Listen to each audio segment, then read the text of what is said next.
ನಮಸ್ತೆ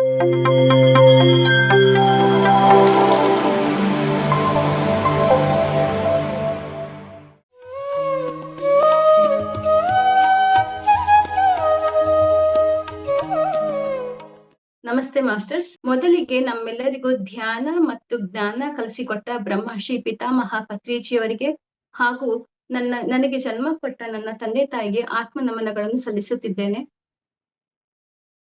ಇಂದಿನ ಕಾರ್ಯಕ್ರಮ ಸ್ವಯಂ ಪರಿವರ್ತನೆಯ ನಾನು ಓದಿದ ನನ್ನ ನೆಚ್ಚಿನ ಪುಸ್ತಕದ ಕಾರ್ಯಾಗಾರಕ್ಕೆ ನನಗೆ ಅವಕಾಶ ಮಾಡಿಕೊಟ್ಟ PMC ಕನ್ನಡ ಚಾನೆಲ್ ಅವರಿಗೆ ನನ್ನ ಕೃತಜ್ಞತೆಯನ್ನು ತಿಳಿಸುತ್ತಿದ್ದೇನೆ. ನನ್ನ ಹೆಸರು ಚಂದ್ರಿಕಾ ರವಿಶಂಕರ್. ನಾನು ಬೆಂಗಳೂರಿನ ನಿವಾಸಿ. ನಾನು ಈ ಆನಾಪಾನಸತಿಯನ್ನು 5-6 ವರ್ಷದಿಂದ ಅಭ್ಯಾಸ ಮಾಡ್ತಾ ಬಂದಿದ್ದೇನೆ. ನಾನು ಆಧ್ಯಾತ್ಮಿಕ ಪುಸ್ತಕಗಳನ್ನ ಇತ್ತೀಚೆಗೆ ಓದಲು ಶುರು ಮಾಡಿದ್ದೆ. ಮುಂಚೆ ಎಲ್ಲ ನಾನು ಯೂಟ್ಯೂಬ್ ನಲ್ಲಿ ಆಡಿಯೋ ಬುಕ್ಸ್ ನ ಓದ್ತಾ ಕೇಳಿಸ್ಕೊಳ್ತಾ ಇದ್ದೆ. ಅದ್ರಲ್ಲಿ ಕೆಲವೊಂದೆಲ್ಲ ನನಗೆ ಬೇಕಾಗಿದ್ದನ್ನ ಜೀವನದಲ್ಲಿ ಅಳವಡಿಸ್ಕೊಳ್ತಾ ಹೋಗ್ತಾ ಇದ್ದೆ. ಇತ್ತೀಚೆಗೆ ನನ್ನ ಹಸ್ಬೆಂಡ್ ಒಂದು ಬುಕ್ ನ ಆನ್ಲೈನ್ ಇಂದ ಪರ್ಚೇಸ್ ಮಾಡಿದ್ರು. ಆ ಬುಕ್ ಅವರು ತುಂಬಾ ಬುಕ್ಸ್ ನ ಪರ್ಚೇಸ್ ಮಾಡ್ತಾ ಇದ್ರು. ಯಾವ್ದು ರ್ಯಾಪರ್ ನಾನು ಓಪನ್ ಸಹ ಮಾಡಿ ನೋಡ್ತಾ ಇರಲಿಲ್ಲ. ಆಸ್ ಇಟ್ ಈಸ್ ಅವ್ರಿಗೆ ಹಂಗೆ ಕೊಟ್ಬಿಡ್ತಾ ಇದ್ದೆ. ಒಂದು ದಿವಸ ಮಾತ್ರ ಒಂದ್ ಬುಕ್ ನನ್ ಕೈಗೆ ಬಂತು. ಅದೇನ್ ಇನ್ಸ್ಪೈರ್ ಆಯ್ತಂತ ನನಗೆ ಗೊತ್ತಿಲ್ಲ. ಆ ಬುಕ್ ರ್ಯಾಪರ್ ಓಪನ್ ಮಾಡ್ಬೇಕು ಅಂತ ಇನ್ಸ್ಪೈರ್ ಆಯ್ತು. ರ್ಯಾಪರ್ ಓಪನ್ ಮಾಡಿದ ತಕ್ಷಣ ಆ ಬುಕ್ ಟೈಟಲ್ ನೋಡಿ ಖುಷಿ ಆಗೋಯ್ತು ನನ್ಗೆ. ಆ ಟೈಟ್ಲ್ ಎಷ್ಟ್ ಚೆನ್ನಾಗಿದೆ ಅಂದ್ರೆ ಸೋತವನ 1000 ಕಥೆಗಳು. ಇದ್ರ ಸಬ್ ಟೈಟಲ್ ಇನ್ನೂ ಸೂಪರ್ ಆಗಿದೆ. ಇದು ಗೆಲ್ಲಲು ಹೊರಟವನ ಭಗವದ್ಗೀತೆ. ಇದು ಆಕ್ಚುಲಿ ಸ್ಪಿರಿಚುವಲ್ ಬುಕ್ ಅಲ್ಲ, ವ್ಯಕ್ತಿತ್ವ ವಿಕಸನ ಬುಕ್. ಬಟ್ ಎಲ್ಲರಿಗೂ ಯೂಸ್ ಆಗುತ್ತೆ. ಟೀನೇಜ್ ಇಂದ ಮಿಡ್ಲ್ ಏಜ್ ವರ್ಗು ನಾವ್ ಏನೇನು ಅಂದ್ರೆ ನಾವ್ ಆಕ್ಚುಲಿ ಟೀನೇಜ್ ಗಿನ್ನ ನಾವು ತಾಯಿ ಗರ್ಭಕ್ಕೆ ಬಂದಾಗಿಂದ ಹೆಂಗೆ ನಾವು ಜೀವನದಲ್ಲಿ ಪಾಠಗಳನ್ನ ಕಲಿತಾ ಹೋಗ್ತೀವಿ ಪ್ರತಿಯೊಂದು ಸ್ಟೇಜ್ ಅಲ್ಲೂ ಅಂತ ಈ ಬುಕ್ ಅಲ್ಲಿ ಅಷ್ಟು ವಂಡರ್ಫುಲ್ ಆಗಿ ಕೊಟ್ಟಿದ್ದಾರೆ. ಅದ್ರ ಜೊತೆಗೆ ಇದ್ರ ರೈಟರ್ ಇದಾರಲ್ಲ, ಅವ್ರ ಹೆಸರನ್ನಾಗ್ಲಿ ಮೆನ್ಷನ್ ಮಾಡಿಲ್ಲ, ಅವ್ರ ಫೋಟೋ ಸಹ ಮೆನ್ಷನ್ ಮಾಡಿಲ್ಲ. ಯಾಕೆ ಮೆನ್ಷನ್ ಮಾಡಿಲ್ಲ ಅಂದ್ರೆ ಅವ್ರ ಆಸೆ ಏನು ಅಂದ್ರೆ ಜನಗಳು ಅವ್ರನ್ನ ಹೆಸರಿಂದನೂ ಪರಿಚಯ ಮಾಡಬಾರ್ದು, ಮತ್ತೆ ಅವ್ರ ಚಿತ್ರ ನೋಡ್ಬಿಟ್ಟು ಎಲ್ಲಾನ ಫಂಕ್ಷನ್ಗೆ ಹೋದಾಗ ಓ ಇವ್ರು ಈ ಬುಕ್ ಬರ್ದವ್ರು ಅಂತ ಹೇಳ್ಬಾರ್ದು ಅನ್ನೋದು ಅವ್ರ ಇಂಟೆನ್ಷನ್. ಅವ್ರ ಇಂಟೆನ್ಷನ್ ಏನು ಅಂತಂದ್ರೆ ಅವರು ಆ ಬುಕ್ ಅಲ್ಲಿ ಕೊಟ್ಟಿರೋ ತತ್ವಗಳನ್ನ ನಮ್ ಲೈಫ್ ಅಲ್ಲಿ ಅಳವಡಿಸ್ಕೊಂಡು ಅದ್ರ ಮುಖಾಂತರ ಅವ್ರನ್ನ ಗುರ್ತಿಸ್ಬೇಕು. ಅದೇ ಅವ್ರಿಗೆ ಕೊಡೋ ನಾವು ಗ್ರಾಟಿಟ್ಯೂಡ್ ಅಂತ ಬರ್ಕೊಂಡಿದ್ರು. ಆ ಮುನ್ನುಡಿ ಓದ್ಬಿಟ್ಟು ನನ್ ಫುಲ್ಲು ಈ ಬುಕ್ ಓದ್ಲೇಬೇಕು ಅನ್ನೋ ತಪನೆ ಶುರು ಆಗೋಯ್ತು.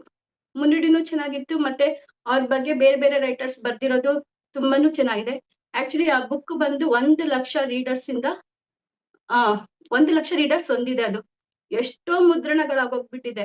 ಮತ್ತೆ ಆ ರೈಟರ್ ಅಲ್ಲಿ ಒಂದು ಹುಡುಗನ್ ಪರಿಚಯನೂ ಮಾಡ್ಕೊಡ್ತಾರೆ. ಒಬ್ಬ ಹುಡುಗ ಏನ್ ಮಾಡ್ತಾನೆ ಅಂದ್ರೆ ಈ ರೈಟರ್ಗೆ ಹೆಲ್ಪ್ ಆಗ್ಲಿ ಅಂದ್ಬಿಟ್ಟು ಪ್ರತಿ ಸತಿ 100 ಬುಕ್ಸ್ ತಗೊಳ್ಳೋದು, ಹಂಚೋದು, ಇದೇ ಕೆಲ್ಸನೇ ಮಾಡ್ತಿರ್ತಾನೆ. ಅವಾಗ ಅವ್ರಿಗೆ ಡೌಟ್ ಬರುತ್ತೆ, ಒಬ್ಬ ವ್ಯಕ್ತಿ ಪ್ರತಿ ಸತಿ 100 ಬುಕ್ ಏನಕ್ಕೆ ತಗೊಂತಾ ಇದ್ದಾನೆ, ಕಂಡಿಡ್ಕೋಬೇಕು ಅಂತ ಹೇಳ್ಬಿಟ್ಟು ಅವ್ರೇನ್ ಮಾಡ್ತಾರೆ ಅಂದ್ರೆ ಅವ್ರ ಆಫೀಸಲ್ಲಿ ಹೇಳ್ತಾರೆ, ಈ ಸತಿ ಅವ್ನ್ ಬುಕ್ ಪರ್ಚೇಸ್ ಮಾಡಕ್ ಬಂದಾಗ ನನ್ಗೆ ಹೇಳಿ ಅಂತ.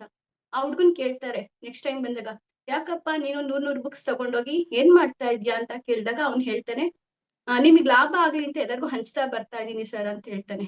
ಅವಾಗ ಅವ್ರು ಹೇಳ್ತಾರೆ, ನೀನ್ ನನಗ್ ಲಾಭ ಆಗ್ಲೇಬೇಕು ಅನ್ನೋ ಉದ್ದೇಶದಿಂದ ನಿನ್ ದುಡ್ಡನ್ನ ಖರ್ಚು ಮಾಡ್ಬೇಡ. ಆ ಬುಕ್ ಅಲ್ಲಿರೋ ನಾನ್ ಕೊಟ್ಟಿರೋ ತತ್ವಗಳನ್ನ ನಿನ್ ಜೀವನದಲ್ಲಿ ಅಳವಡಿಸ್ಕೊಂಡು ನೀನ್ ಅದನ್ನ ಸಾಧನೆ ಮಾಡಿ ಇನ್ನೊಬ್ರಿಗೆ ಹೇಳ್ತಾ ಹೋಗ್ತಾ ಇರು ಅಂತ ಹೇಳ್ತಾರೆ. ಅವಾಗ ಅವನು ಆ ತತ್ವಗಳನ್ನ ಅವನ್ ಲೈಫ್ ಅಲ್ಲಿ ಅಳವಡಿಸ್ಕೊಂಡು ತನ್ನ ಜೀವನದಲ್ಲಿ ಮುಂದೆ ಬರ್ತಾನೆ. ಅವ್ನ್ ಮುಂದೆ ಬಂದಂಗೆ ಬೇರೆಯವ್ರಿಗೂ ಅದೇ ಮಾರ್ಗದಲ್ಲಿ ಕರ್ಕೊಂಡು ಹೋಗ್ತಾನೆ. ಆಕ್ಚುಲಿ ಇದು ರಿಯಲ್ ಆಗಿ ನಡೆದಿರೋದು. ಇವೆರಡು ಓದ್ಬಿಟ್ಟೆ ನಾನು ಈ ಬುಕ್ ಏನಾದ್ರೂ ಮಾಡಿ ಕಂಪ್ಲೀಟ್ ಮಾಡ್ಬೇಕು ಅಂತ ಓದಕ್ ಶುರು ಮಾಡ್ದೆ. ಸ್ಟಾರ್ಟಿಂಗ್ ಒಂದು 15 ಅಧ್ಯಾಯ, ಆಕ್ಚುಲಿ 100 ಸ್ಟೋರೀಸ್ ಇದೆ. 15 ಚಾಪ್ಟರ್ಸ್ ವರ್ಗು ಫುಲ್ ಓದ್ಕೊಂಡು ಹೋಗ್ಬಿಟ್ಟೆ. 1 ಸೆಕೆಂಡ್ ಗ್ಯಾಪ್ ಕೊಟ್ಟಿಲ್ಲ, ಅಷ್ಟು ಇನ್ಸ್ಪೈರ್ ಆಗಿತ್ತು. ಮೊದಲನೇ ಚಾಪ್ಟರ್ ಹೆಂಗಿದೆ ಅಂತಂದ್ರೆ 10 ಲಕ್ಷ ಸ್ಪರ್ಧಿಗಳು ಒಂದ್ ಸ್ಪರ್ಧೆ ಮಾಡ್ತಾರೆ. ಆ ಸ್ಪರ್ಧೆನಲ್ಲಿ ಒಬ್ರಿಗೆ ಗೆಲ್ಲೋದಿಕ್ ಅವಕಾಶ, ಆ ಗೆದ್ದಿರೋರೊಬ್ರಿಗೆ ಸ್ವರ್ಗ ಸುಖ, 9 ತಿಂಗಳು ಸ್ವರ್ಗ ಸುಖ ಅಂತ ಕೊಟ್ಟಿದ್ರು. ಅರ್ಥನೇ ಆಗಿರ್ಲಿಲ್ಲ ನನ್ಗೆ. ಕೆಳಗಡೆ ಮತ್ತೆ ಕೊಟ್ರು ಏನು ಅಂದ್ರೆ 10 ಲಕ್ಷ ಸ್ಪರ್ಧಿಗಳು ಅಂದ್ರೆ 10 ಲಕ್ಷ ವೀರ್ಯಾಣುಗಳು. ಆ 10 ಲಕ್ಷ ವೀರ್ಯಾಣುಗಳು ತಾಯಿ ಗರ್ಭಕ್ಕೆ ಒಂದೇ ಹೋಗೋದು, ಆ ಒಬ್ನೇ ಗೆಲ್ಲೋದು. ಅದು ಗಂಡಾದ್ರೂ ಆಗಿರ್ಬೋದು, ಹೆಣ್ಣಾದ್ರೂ ಆಗಿರ್ಬೋದು. ಅವ್ರ ಒಬ್ರಿಗೆನೆ ತಾಯಿ ಗರ್ಭದಲ್ಲಿ ಉಳ್ಕೊಳಕ್ಕೆ ಒಂದು ಅವಕಾಶ.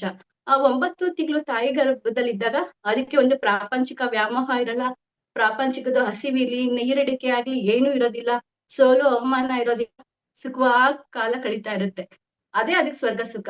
9ನೇ ತಿಂಗಳಾದ್ಮೇಲೆ ತಾಯಿ ಗರ್ಭದಿಂದ ಆಚೆ ಕಡೆ ಬರ್ಬೇಕು. ಅದು ತಾಯಿ ಗರ್ಭದಿಂದ ಆಚೆ ಬರ್ಬೇಕು ಅಂತ ಒಂದ್ ಪ್ರೆಷರ್ ಕೊಡುತ್ತೆ. ಪ್ರೆಷರ್ ಕೊಟ್ಟಾಗ ಅದಕ್ಕೆ ಓಪನ್ ಆಗಲ್ಲ. ಯಾಕೆಂದ್ರೆ ಅಲ್ಲಿ ಕತ್ಲೆ ಇರುತ್ತೆ. ಗುಹೆ ತರ ನಾನ್ ಗುಹೆನಲ್ಲಿ ಬಂದ್ ಸಿಗಾಕೊಂಡ್ಬಿಟ್ಟಿದೀನಿ ಅಂತ ಆ ಮಗು ಯೋಚನೆ ಮಾಡುತ್ತೆ. ಅದು ಗೊತ್ತಿಲ್ಲ ನಾನ್ ತಾಯಿ ಗರ್ಭದಲ್ಲಿ ಇದೀನಿ ಅಂತ. ಅದ್ ಯಾವಾಗ ಹೊರಡಾಡಕ್ಕೆಲ್ಲ ಶುರು ಮಾಡುತ್ತೋ ತಾಯಿಗೆ ಸಮಸ್ಯೆ ಆಗುತ್ತೆ.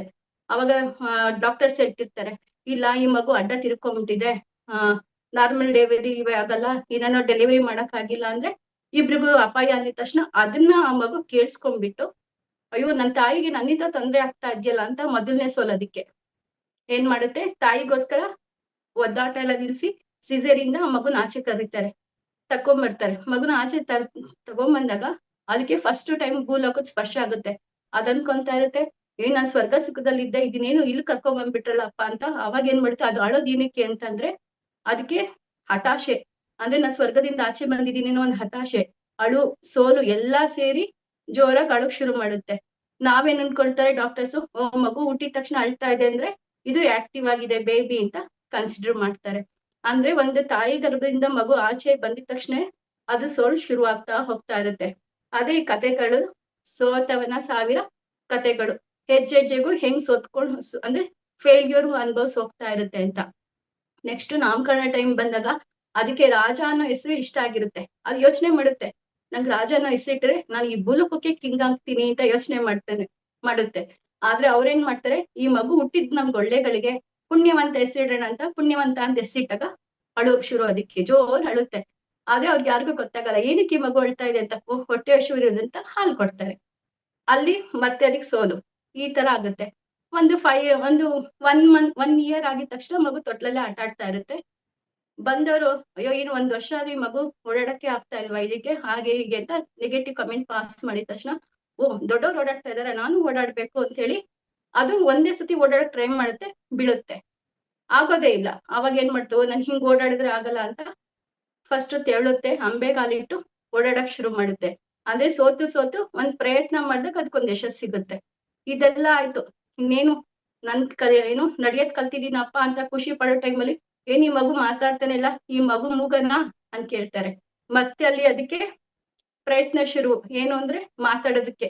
ಇದೇ ತರನೇ ಹೆಜ್ಜೆಜ್ಜೆಗೂ ಒಂದು ಸೋಲು ಗೆಲುವು ಈ ತರ ಮಾಡ್ಕೊಂಡ್ ಬಂದು ಒಂದ್ 5 ವರ್ಷದ ಹುಡುಗ ಆಗಿದ್ದಾಗ ಅವನು ಸ್ಕೂಲಿಗೆ ಹಾಕ್ತಾರೆ. ಸ್ಕೂಲಿಗೆ ಹಾಕಿದ್ರೆ ಅದಕ್ಕೆ ಪಾಪ ಏನು ಗೊತ್ತಾಗಲ್ಲ ಹೇಳ್ಕೊಟ್ಟಿದ್ದು. ಎಷ್ಟು ಸತಿ ಅಕ್ಷರಮಾಲೆ ಹೇಳ್ಕೊಟ್ರು, 100 ಟೈಮ್ಸ್ ಹೇಳ್ಕೊಟ್ರು ಮರ್ತು ಹೋಗ್ತಾ ಇರುತ್ತೆ.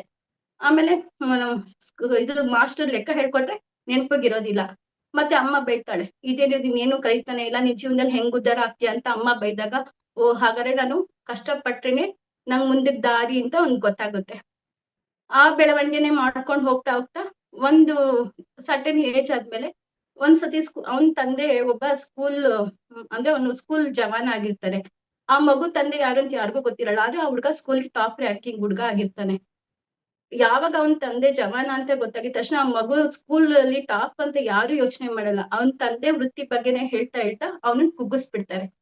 ಆಕ್ಚುಲಿ ಟೀಚರ್ ಆಗಿರೋರು ಅವನ್ಗೆ ಪ್ರೋತ್ಸಾಹ ಕೊಡ್ಬೇಕು, ನೋಡಿ ಇಂಥವ್ರ ಮಗ ಇಷ್ಟು ಚೆನ್ನಾಗಿ ಓದ್ತಾ ಇದ್ದಾನೆ, ನೀವು ಹಂಗೆ ಬಂದಿದ್ದೆ ಬೇರೆ ವಿದ್ಯಾರ್ಥಿಗಳಿಗೆ ಮಾಡರ್ನ್ ತರ ಯೂಸ್ ಮಾಡ್ಬೋದಾಗಿತ್ತು. ಆದ್ರೆ ಅವ್ರು ಹಂಗ್ ಮಾಡಲ್ಲ. ಅವನ್ನ ಒಂದು ಕಲಿಯೋ ಉತ್ಸಾಹನ ಕುಗ್ಗಿಸ್ಬಿಡ್ತಾರೆ. ಅಲ್ಲಿ ಅವನ್ಗೆ ಮತ್ತೆ ಸೋಲು. ಅಂದ್ರೆ ಚೆನ್ನಾಗ್ ಓದ್ತಾ ಇದ್ರುನು ಯಾವಾಗ ಟೀಚರ್ಸ್ ಬೇರೆ ಸ್ಟೂಡೆಂಟ್ಸ್ ಎಲ್ಲಾನು ಅವನ್ಗೆ ಅವಮಾನ ಮಾಡಕ್ ಶುರು ಮಾಡ್ತಾರೋ ಮತ್ತೆ ಅವ್ನ್ ಕುಗ್ಗೋಗ್ಬಿಡ್ತಾನೆ. ಓದೋದಲ್ಲಿ ಹಿಂದೆ ಉಳಿದ್ಬಿಡ್ತಾನೆ. ಟಾಪ್ ರ್ಯಾಂಕಿಂಗ್ ಇರೋನು ಲಾಸ್ಟ್ ಬಂದಾಗ ಯಾರು ಆಲೋಚನೆ ಮಾಡಲ್ಲ, ಯಾಕೆಂದ್ರೆ ಅವ್ರ ತಂದೆ ಒಬ್ಬ ರೆಪ್ಯೂಟೆಡ್ ಪರ್ಸನ್ ಅಲ್ಲ ಅಂತ ಅಲ್ಲಿ ಅವನನ್ನ ಸೋಲ್ಸ್ಬಿಡ್ತಾರೆ. ಇದಾದ್ಮೇಲೆ ಮತ್ತೆ SLC ಬರ್ತಾನೆ. SLC ಬಂದಾದ್ಮೇಲೆ ಅವ್ನು ಮುಂದಕ್ಕೆ ಹೋಗ್ಬೇಕು ಅಂದ್ರೆ ಮನೇಲಿ ಬಡ್ತನ. ಇವ್ನ್ಗೆ ಅರ್ಥ ಆಗ್ತಾ ಇಲ್ಲ, ನಮ್ಮ ಮನೇಲಿ ಬಡ್ತನ ಇದೆ, ನಾನ್ ಓದ್ಬೇಕು ಅಂತ ಹಠ. ಆ ಹಠದಿಂದ ಅವನು ಏನೋ ಮಾಡಿ ಸಾಧನೆ ಮಾಡಿ ಬೇರೆ ಊರಿಗೆ ಹೋಗ್ತಾನೆ. ಅಲ್ಲಿ ಹಾಸ್ಟೆಲ್ ವ್ಯವಸ್ಥೆ ಇಲ್ಲ, ಯಾಕಂದ್ರೆ ಕಾಲೇಜಿಗೆ ದುಡ್ಡು ಕಟ್ಟಕ್ಕೆ ಇಲ್ಲ. ಹಾಸ್ಟೆಲ್ ವ್ಯವಸ್ಥೆ ಹೆಂಗಾಗುತ್ತೆ, ಅಲ್ಲಿ ಏನೋ ಮಾಡಿ ಅಪ್ಪ ಅಮ್ಮಂದೇನೋ ಇದ್ ಮಾಡಿ ಅವನು ಹಾಸ್ಟೆಲ್ಗೆ ಸೇರ್ಕೊಳ್ಳೋ ಅಕ್ಕನ ಮನೆ ಇರ್ತಾನೆ. ಅಕ್ಕನ ಮನೆಗೆ ಹೋಗ್ತಾನೆ. ಅಲ್ಲಿ ಅವ್ರ ಭಾವನ್ಗೆ ಒಳ್ಳೆ ಮಾತು ಅಂದ್ರೆ ಒಂದ್ ಬುದ್ಧಿ ಮಾತು ಹೇಳಿದ್ರೆ ಇವ್ರು ನನ್ಗೆ ಅವಮಾನ ಮಾಡ್ತಾ ಇದಾರೆ ಅನ್ಬಿಟ್ಟು ಆ ಓದೋ ಟೈಮಲ್ಲೇ 2 ದೌಡಿನಲ್ಲಿ ಕಾಲಿಟ್ಟಾಗೆ ಬೇರೆ ಅಂದ್ರೆ ಒಂದ್ ಅಂಗಡಿ ಸಾಲ ಸೋಲ ಮಾಡಿ ಒಂದ್ ಅಂಗಡಿ ಮಾಡ್ಕೊಂಡು ಓದೋದು ದುಡ್ಡು ಸಂಪಾದನೆ ಮಾಡಿ 2 ಮಾಡ್ತಾನೆ. ಓದೋ ಟೈಮಲ್ಲಿ ಅಂದ್ರೆ ಅವ್ನು ದುಡ್ಡು ಬರಕ್ ಶುರು ಮಾಡಿದ ತಕ್ಷಣ ಅವನ ಮನ್ಸು ಚಂಚಲ, ಹೇಳೋರಿಲ್ಲ ಕೇಳೋರಿಲ್ಲ. ಫ್ರೆಂಡ್ಶಿಪ್ ಸರ್ಕಲ್ ಸರಿ ಹೋಗಲ್ಲ. ಕಲಿಬಾರ್ದ ವಯಸ್ಸಲ್ಲಿ ಅಂದ್ರೆ ಏನು ಮೆಚೂರ್ ಆಗಿಲ್ದಿರೋ ವಯಸ್ಸಲ್ಲಿ ದುಡ್ಡು ಕೈ ಸಿಕ್ಕಿದ್ರೆ ಮಕ್ಳು ಏನ್ ಮಾಡ್ತಾರೆ, ದುಂದಿ ವೆಚ್ಚ ಮಾಡ್ತಾರೆ. ಮತ್ತೆ ಹೇಳೋರ್ ಕೇಳೋರಕ್ಕೆ ಅಪ್ಪ ಅಮ್ಮ ಜೊತೆನಲ್ಲಿ ಇರಲ್ಲ. ಅಕ್ಕ ಬಾವನಂತೂ ಇವನು ಮಾತಾಡ್ಸೋದೇ ಇಲ್ಲ. ಯಾಕೆಂದ್ರೆ ನಂಗೆ ಅವಮಾನ ಮಾಡಿದ್ದಾರೆ ಅಂತ ಅವನನ್ನ ಬಿಟ್ಬಿಟ್ಟು ಇವನೇ ಒಂದ್ ಸ್ವಂತ ಮನೆ ಮಾಡ್ಕೊಳ್ತಾನೆ. ಈ ತರ ಎಲ್ಲ ಗೆಳೆಯರ ಸಹವಾಸ ಸರಿ ಮಾಡ್ಕೊಳಲ್ಲ. ಈ ತರ ಮಾಡ್ತಾ ಮಾಡ್ತಾ ಒಂದ್ ಲೆವೆಲ್ಗೆ ಬರ್ತಾನೆ. ಅಲ್ಲೂ ಒಂದ್ ಸ್ಕೂಲ್ ಕಾಲೇಜಲ್ಲಿ ಚೆನ್ನಾಗೇ ಓದ್ತಿರ್ತಾನೆ. ಆದ್ರೆ ಅವ್ನಿಗೆ ಚಿಕ್ಕ ವಯಸ್ಸಿಂದಲೂ ಒಂದ್ ಕನ್ಸಿರುತ್ತೆ. ಏನು ಅಂದ್ರೆ ಒಂದ್ ಗುಮ್ಮಟ ಕಟ್ಬೇಕು ಅಂತ. ಅದನ್ನ ಸ್ಕೂಲಲ್ಲೂ ಹೇಳ್ಕೊಂಡಿರ್ತಾನೆ. ನಾನೊಂದ್ ದೊಡ್ಡವನಾದ್ಮೇಲೆ ಗುಮ್ಮಟ ಕಟ್ಬೇಕು ಅಂತ ಹೇಳ್ತಾನೆ. ಆ ಟೀಚರ್ಸ್ಗೂ ಒಂದು ಕುತೂಹಲ ಇರಲ್ಲ. ಗುಮ್ಮಟ ಅಂದ್ರೆ ಏನಪ್ಪಾ ಅಂತ ಯಾರು ಬಿಡ್ಸ್ ಕೇಳಲ್ಲ. ಇವನು ಹೇಳೋದಿಲ್ಲ. ಆದ್ರೆ ಅವ್ನ್ ಬೆಳೀತಾ ಬೆಳೀತಾ ಆ ಆಸೆನೂ ಒಂದ್ ಜಾಗೃತವಾಗೇ ಇರುತ್ತೆ ಅವ್ನ್ಗೆ. ನಾನೊಂದು ಗುಮ್ಮಟ ಕಟ್ಬೇಕು ಅಂತ. ಅವ್ನ್ ಏನೇ ದುಶ್ಚಟಕ್ ದಾರಿ ಮಾಡ್ಕೊಂಡ್ರು, ಕೆಟ್ಟ ಫ್ರೆಂಡ್ಸ್ ಮಾಡ್ಕೊಂಡ್ರು, ಆ ಆಸೆ ಮಾತ್ರ ಹಂಗೆ ಇರುತ್ತೆ, ನಾನು ಗುಮ್ಮಟ ಕಟ್ಬೇಕು ಅಂತ. ಮದ್ವೆ ಟೈಮಿಗೆ ಬರ್ತಾನೆ. ಮದ್ವೆ ಟೈಮಿಗೆ ಬಂದಾಗ ಅಪ್ಪ ಅಮ್ಮ ಅವ್ರು ತೋರ್ಸಿದ್ ಮಗ ಅಂದ್ರೆ ಹುಡ್ಗಿನ ಮದ್ವೆ ಆಗು ಅಂತ ಹೇಳಿದಾಗ, ಇಲ್ಲ ನಾನ್ ಪ್ರೀತಿ ಪ್ರೇಮ ಮಾಡ್ಬೇಕು ಅಂದ್ಬಿಟ್ಟು ಏನೋ ಸುಳ್ಳು ಹೇಳಿ ನಾನ್ ಪ್ರೀತಿ ಮಾಡ್ತಾ ಇದೀನಿ ಅಂತೇಳಿ ಯಾವ್ದೋ ಹುಡ್ಗಿ ಫ್ರೆಂಡ್ಸ್ ತೋರ್ಸ್ದ ಅಂತ ಮದ್ವೆ ಆಗ್ಬಿಡ್ತಾರೆ. ಆ ಮದ್ವೆ ಆಗಿದ್ದೆ ಅವ್ನಿಗೆ ಅಧಃಪತನಕ್ಕೆ, ಅಂದ್ರೆ ಅವ್ನ್ ಸೋಲೋದಿಕ್ಕೆ ಒಂದು ಪ್ಲಾಟ್ಫಾರ್ಮ್ ರೆಡಿ ಆಗಿರುತ್ತೆ. ಯಾಕೆಂದ್ರೆ ಅವನ ಹತ್ರ ಆಲ್ರೆಡಿ ಒಂದ್ ಬ್ಯಾಡ್ ಹ್ಯಾಬಿಟ್ಸ್ ಇರುತ್ತೆ. ಫ್ರೆಂಡ್ ಸರ್ಕಲ್ ಸರಿ ಇರೋದಿಲ್ಲ. ಮತ್ತೆ ಅಹಂಕಾರ ಜಾಸ್ತಿ ಇರುತ್ತೆ. ನಾನ್ ದುಡಿತಾ ಇದ್ದೀನಿ ಅನ್ನೋ ಅಹಂಕಾರ ಇರುತ್ತೆ. ಇದೆಲ್ಲ ಇಟ್ಕೊಂಡು ಮದ್ವೆ ಆಗ್ತಾನೆ. ಮದ್ವೆ ಆಗಕ್ಕಿಂತ ಮುಂಚೆ ಒಂದ್ ಲವ್ ಫೇಲ್ಯೂರ್ ಆಗಿರುತ್ತೆ ಅವ್ನಿಗೆ. ಹೆಂಡತಿ ಹತ್ರ ಹೇಳ್ಕೊಂಡಿರ್ತಾನೆ, ನಂದೊಂದು ಲವ್ ಫೇಲ್ಯೂರ್ ಆಗಿದೆ ಅಂತ ಹೇಳ್ಕೊಂತಾನೆ.